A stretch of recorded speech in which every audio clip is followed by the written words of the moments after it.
Now she's back in the UK with the brand new single, and she joins us along with the man who discovered her, Mr. Mike Batt. Morning, guys. It's lovely to see you both. How you doing? I was looking through your bio, and Katie, and it's extraordinary. It was about 3 years since you graduated from the Brit School. Yeah, I think it was. And Mike, this is when you first saw Katie as well, wasn't it? That's right, yeah. In her last, just as she was finishing, well, starting her last year at school. Starting her last year, and it's been an extraordinary 3 years for the two of you, hasn't it? It's been pretty hectic. Very sort of unbelievable. I mean, you try and take it in and sort of enjoy each moment as it happens, but it's sometimes so hard to do that because you're moving so much. Yeah, and Mike, I mean, we know you, Mike, because you were the brains behind the Wombles many years ago now. And I think sort of, in terms of your experience, what was it about Katie that you saw in your experience from It was just an extraordinary talent, really. I don't like saying it while she's in the room, of course, but you have to because you've asked me. But, you know, it's just, I don't know, you notice the way someone delivers a vocal phrase, or the way, also it's the way someone thinks. It's not necessarily just the vocals.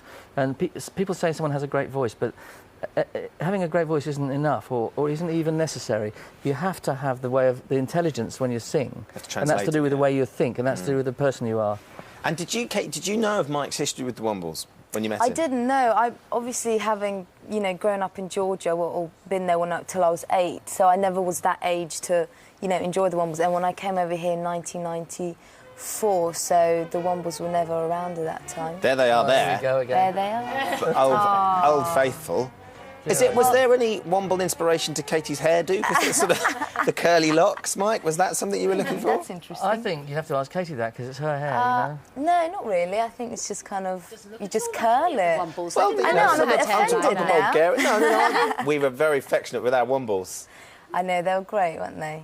I think one of the things I think that we hear lots about is artists trying to break America. We hear tons about that, big artists going over to America.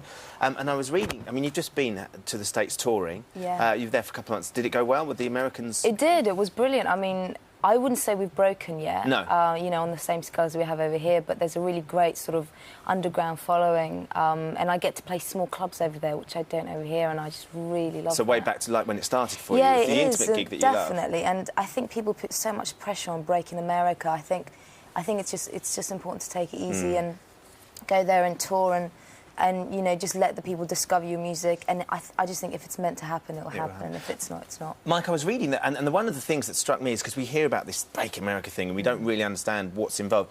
But you were saying that it's going to basically cost about £1 million in terms of helping to market and promote. Is that true? Well, any record company would have to put that kind of budget up in order to launch an artist in America. And it's not, it's not. It sounds a terrible thing, but you sell a few records, you spend a bit of money, you sell a bit. Yeah. So it's the way. It's a kind of wheel that rolls itself along, or you have to push it a bit. But yes, I mean that is how you have to do it. Oh, of course, you can take 10 years and still never. And a lot of record companies give up after the first album, second album.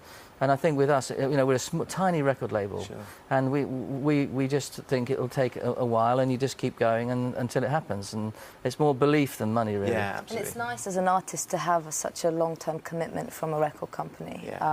Because I've got a lot of my friends, and they're doing really well as well.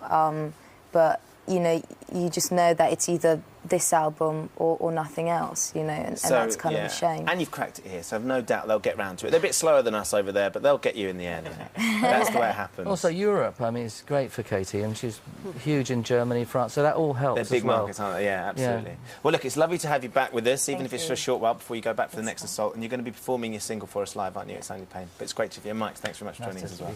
Time 23 minutes past 8, competition time. Fancy winning a car?